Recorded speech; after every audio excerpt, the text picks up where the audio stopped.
ISIL is not Islamic. No religion condones the killing of innocents, and the vast majority of ISIL's victims have been Muslim. And ISIL is certainly not a state.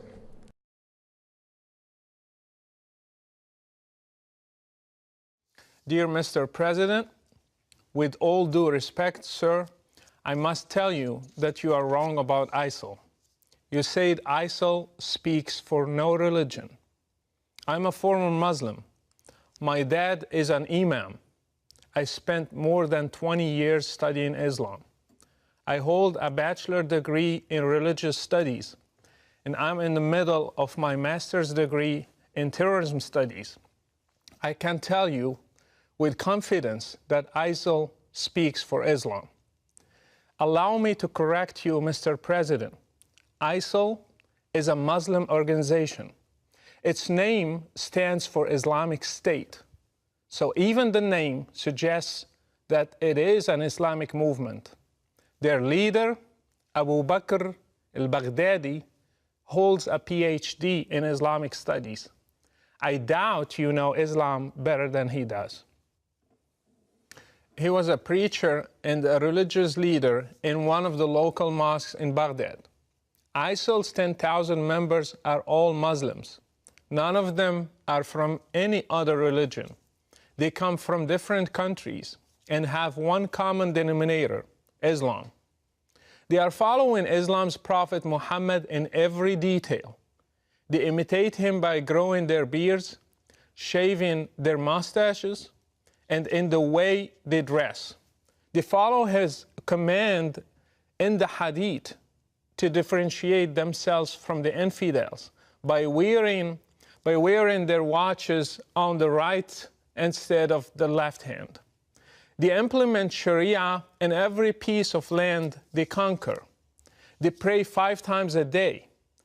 They have called for a caliphate, which is a central doctrine in Sunni Islam, and they are willing to die for their religion. They are following the steps of Islam's Prophet Muhammad to the letter. By the way, if you want to understand ISIL, read the oldest biography of Muhammad by Ibn Hisham. This is their model for action. You think that ISIL does not speak for Islam because they beheaded an American and they killed those whom they consider infidels. In the same way, Islam's Prophet Muhammad beheaded in one day between 600 and 900 adult males in a Jewish tribe called Banu Qurayza. In fact, beheading is commanded in the Quran in Surah 47, the 4th verse. It says, when you meet the unbelievers in fight, smite at their necks. Ironically, this surah is called the Surah of Muhammad. Killing prisoners is also an order from Allah to Muhammad and to all Muslims. It says it is not for a prophet to have captives of war until he inflicts a massacre upon Allah's enemies in the land. Quran 8:67. And by the way, 3 of Muhammad's wives were Jewish girls he kidnapped from his raids on the religious minorities, just as ISIL is doing today. Mr. President, I grew up in Morocco, supposedly a moderate country, yet I still learned at a young age to hate the enemies of Allah, especially Jews and Christians. These are represented today by Israel and the West, especially the great Satan, America. I prayed 5 times a day, repeating Al-Fatiha, the first chapter in the Quran, asking Allah to lead me not in the way of those who went astray, and those who have the wrath of Allah upon them. We all knew that it is Jews and Christians.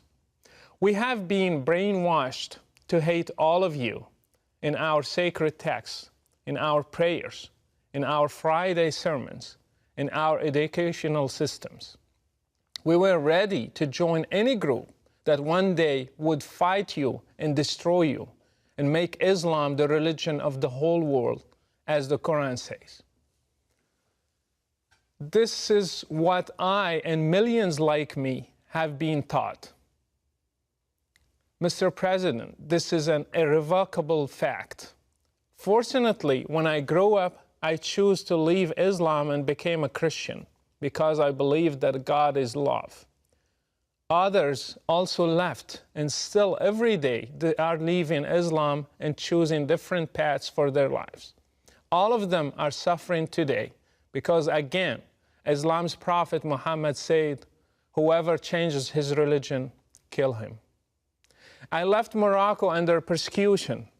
I was fortunate. Others throughout the Muslim world do not have the same opportunity. They are paying a heavy price in different ways in order to get their freedom one day. I ask you, Mr. President, to stop being politically correct, to call things by their names. ISIL, Al-Qaeda, Boko Haram, Al-Shabaab in Somalia, the Taliban, and their sister brand names are all made in Islam.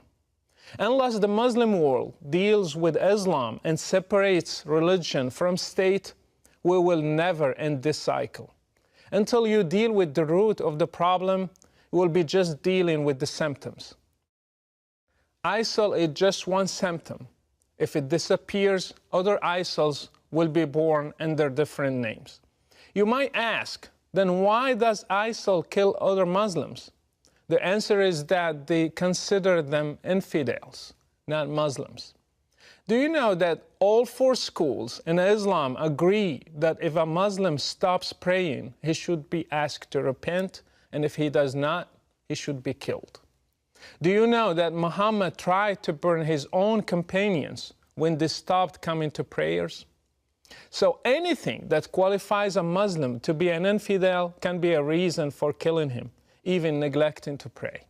If Islam is not the problem, then why is it that there are millions of Christians in Middle East, and yet none of them has ever blown up himself to become a martyr, even though they live under the same economic and political circumstances, and even worse?